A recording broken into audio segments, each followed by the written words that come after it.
Мен осы жасымда әлемде жалғыз қаламын деп ойламаппын. Бұдан кейінгі өмірім енді оңады деп те ойламаймын. Бүкіл әлем күйрегендей болды.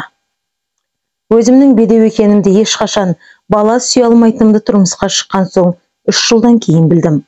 Бас қосқанымызға 3-ші жылға айналғанда жүкті бола алмауымның себебін тексерілгенде дәрігерлер осыны анықтады. Қай жерге барсақ та дәрігер кінәні менен тапты. Сүйіп қосылған күйеуім менің қайғымды жеңілдету үшін барын салды. Екеуміз ғана өмір сүре беретінімізді мені ешқашан тастамайтынын айтып ант су ішті. Расында ол мені тастаған жоқ. Мені бала туып бере алмайтын әйелін бәрінен қорғады. 20 жыл бойы менің кемшілігімді бір ретте бетіме баспай, керісінше алақанына салып аялады. Осындай жанға бала туып бере алмағаным мені одан сайын егілтетін. Іштей өзімді жегідей жейтінмін. Соңғы 3 жыл бойына бәрін ойладым. Суррогат ананы ол қаламады. Асырап алуға да қарсы болды. Мен сенен бала сұраған жоқпын. Болды, жетер деп ол тақырыпты жауып тастай беретін. Бірақ бала көрсе, кішкентай сәбиді қолына алса, көзінен арманның ұшқыны мен артынша көңілсіздік табын сезетінмін. Әсіресе біреудің перзенті дүниеге келсе, сол жаңалықта естіген күні үнсіз қалатын кездерін көп байқайтымын. Осы жайттар мені тәуекелге бел байлатқызды. Күйеуімнің көңілін аулап, өзіне қарата алатын қызды өзім таптым. Бірге жұмыс жасайтын қызды үйіме жиі апаратымын. Ол менің жас кезіме қатты ұқсайтын, тіпті дене пішініне дейін менен айнымайтын қыз. Маған әпкелеп, жік-жапар болатын оны ең алғаш қонаққа бірге барғанда күйеуімнің өзі ұқсатты.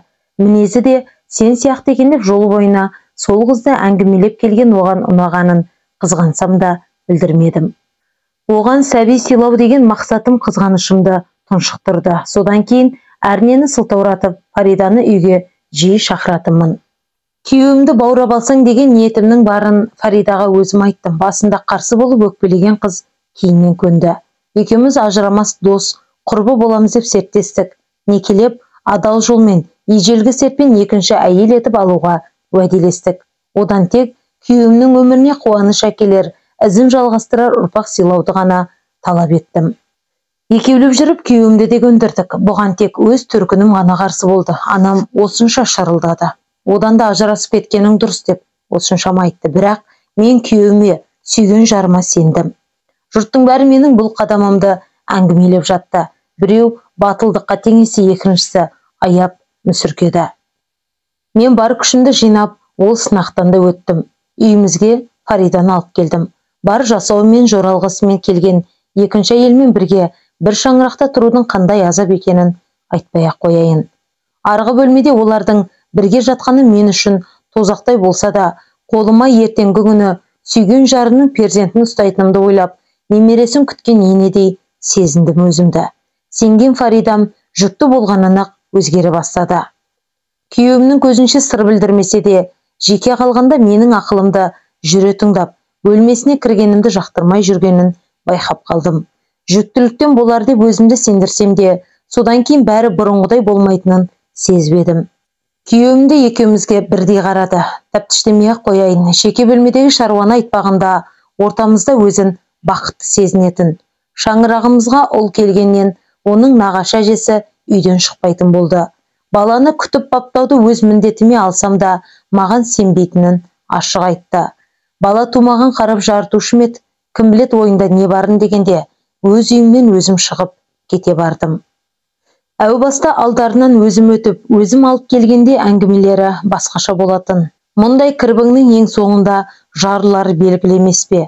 Бала үшін ұрыс болды үйде. Сондағысы менің балаға қарағым келгені, қолыма ұстап, жұбатқым келгені себеп. Фарида менен қызғанып, бар уәдесін ұмытты. Бұрынғы ізетінен дымда қалған жоқ. Мені ашықтан ашық ренжітіп, қарсы шыққан күйеуімді баламен боп салады. Болмашыдан ұрыс шығарып, баласын алып төркініне кетіп қалатында қайтпай жатып алушы еді.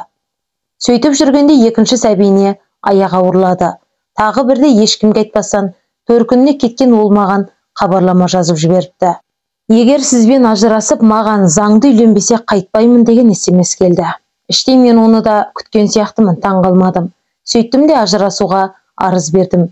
Күйеуім де аса қатты жалына қойған жоқ. Әрине, 45-ке келгенде көрген баласы мен дүниеге келгелі отырған екінші перзент үшін кімде болса сөйтер еді.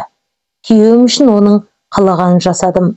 2 бөлмелі пәтердің құжатын қолыма ұстатқан ол да кешірім де сұрамастан кете барды. Ал мен досқа күлкі, дұшпанға таба болып қала бердім. Әсіресе анамның алдында жерге кірердей болғаным-ай. Қазір басқа қалаға көшіп кеткенмін, бірақ жүрегім күйеуім тұрған қалада қалды. Мен оны түсінем. Тек содан бері жағдайымды бір сұрамағанына ренжимін. Бақытты қолдан құрап берген өзім болған соң ішім удай ашиды. Ал Фариданың сөзінде тұрмағаны жаныма қатты батады. Ойласам, жанымды қойырға жер таппаймын. Қазір олардың 3 ұлы бар. Аман болсын барлығы. Олар бақытты, бәрі бар. Менде ше, түк те жоқ. Өмірді өз қолыммен талқандадым ба, білмеймін. Өзімді тек алданып қалғандай сезінемін. Өкініш, өзегімді өртеген кезде талай таңды көз ілмей атырам.